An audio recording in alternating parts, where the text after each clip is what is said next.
নিচাজাতীয় বস্তু নোখোৱাৰ পিছতো কিয় মানুহবোৰৰ কেঞ্চাৰ ৰোগ হয়?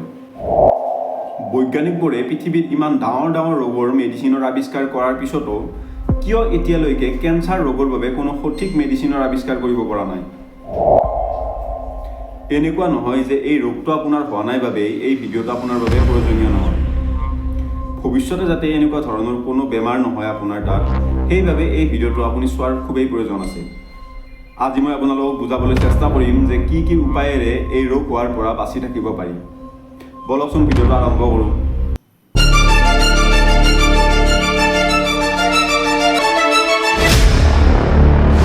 স্বাগতম জনাইছোঁ DRS চেনেলৰ আন এক ভিডিঅ'লৈ। বন্ধুসকল, মই চেনেলটোৰ নাম ডিস্কভাৰী উইথ ৰাকেশৰ পৰা DRS এইকাৰণে ৰাখিলোঁ, মোৰ লগৰবিলাকে মোক ছাজেষ্ট কৰি আছিল যে মোৰ চেনেলটোৰ নাম অকণমান শ্বৰ্ট কৰি ৰাখিবলৈ। সেইকাৰণে মই ডিস্কভাৰী উইথ ৰাকেশৰ পৰা DRS শ্বৰ্ট কৰি ৰাখিলোঁ। প্ৰথম কথাটো হৈছে কেঞ্চাৰ বিভিন্ন প্ৰকাৰৰ হ'ব পাৰে, যেনে blood cancer, breast cancer, colorectal cancer, lungs cancer, brain cancer, kidney cancer. প্ৰায় 200 প্ৰকাৰৰ কেঞ্চাৰ মানুহৰ শৰীৰত হোৱা দেখা গৈছে। মানুহৰ শৰীৰত লাখ লাখ বিভিন্ন ধৰণৰ বেলেগ বেলেগ চেলছ থাকে, যেনে brain cells, blood cells, white cells, skin cells আৰু বহুত। আৰু এই চেলছবিলাক ৰিজেনেৰেট হৈ থাকে। এই চেলছবিলাকে এদিনতে জন্মও পায়, এদিনতে মৃত্যুও হয়। আৰু এই চেলছবোৰৰ পৰাই নতুন নতুন চেলছৰ জন্ম হয়। আৰু এই চেলছবিলাকে মানুহৰ শৰীৰটো ভালদৰে গঠন কৰি ৰাখিবলৈ চেষ্টা কৰি থাকে। আমাৰ শৰীৰত কটা চিঙা হ'লে যেনেকৈ স্কিন চেলছে খুব কম দিনৰ ভিতৰত সেই কটা চিঙা অংশডোখৰ আগৰ দৰে কৰি পেলাই, ভাল কৰি পেলায়, ঠিক তেনেদৰে আমাৰ শৰীৰৰ প্ৰত্যেকটো অংশৰে নিজা নিজা চেলছ থাকে। আৰু সেই চেলছবিলাকে সেই অংশটো যদি কিবা কাৰণত ডেমেজ হয়, খুব কম দিনৰ ভিতৰত ৰিপেয়াৰিং কৰিবলৈ চেষ্টা কৰি থাকে। যেতিয়া মানুহৰ দেহত থকা কোনো এটা চেলছে পুষ্টিৰ অভাৱত লগাতকৈ বেছি গ্ৰ' কৰিবলৈ ধৰে, তেতিয়া সেই চেলছটোকে কেঞ্চাৰ চেলছ বুলি কোৱা হয়। আৰু এই চেলছটো লগাতকৈ বেছি গ্ৰ' হোৱা বাবেই মানুহৰ শৰীৰত খুব কম দিনৰ ভিতৰতে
আছে, যিটো সংগঠনৰ নাম DKMS।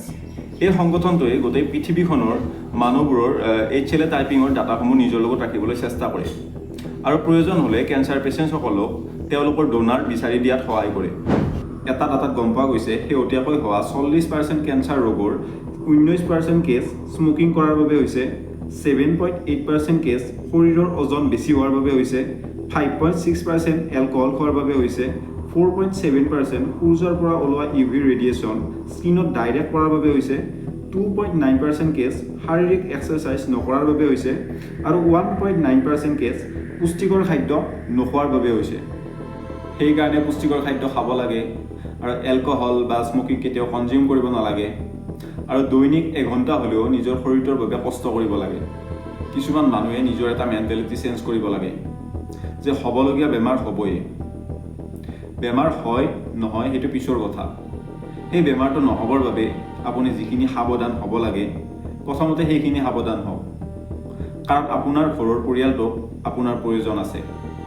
সূৰ্যৰ পৰা অহা বহুত বেছি ৰ'দ আপোনাৰ শৰীৰটোত পৰিব দিব নালাগে, বিশেষকৈ এই গৰমৰ দিনকেইটাত। পৃথিৱীৰ ভিতৰতে আটাইতকৈ বেছি কেঞ্চাৰ কেছ ভাৰতত পোৱা যায়। কাৰণ ভাৰতৰ মানুহবোৰে খাদ্য পুষ্টিৰ বাবে নহয়, টেষ্টৰ বাবেহে খায়। 2024 চনত ছিংগাপুৰ, নেপাল, হংকং এই দেশকেইখনে ভাৰতৰ মছলা তেওঁলোকৰ দেশত বেন কৰি দিছে। কাৰণ তাৰে বৈজ্ঞানিকসকলে এই মছলাসমূহত কেঞ্চাৰ ৰোগ হোৱা কিছুমান বিষাক্ত কেমিকেল পাইছে, যিবিলাক খালে কেঞ্চাৰ ৰোগ হোৱাৰ সম্ভাৱনা বহুত বেছি হৈ যায়।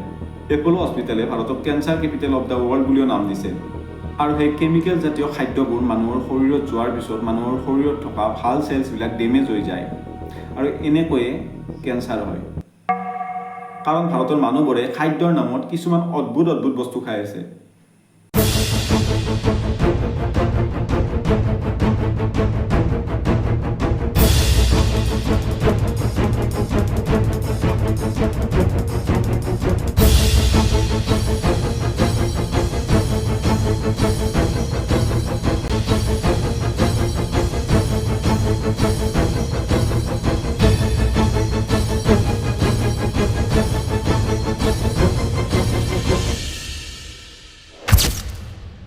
যিবিলাক খাদ্যৰ মছলা বা অইলত কিছুমান বিষাক্ত কেমিকেল মিক্স হৈ আছে আৰু সেইবোৰ খোৱাৰ বাবে একেবাৰে উপযোগী নহয়।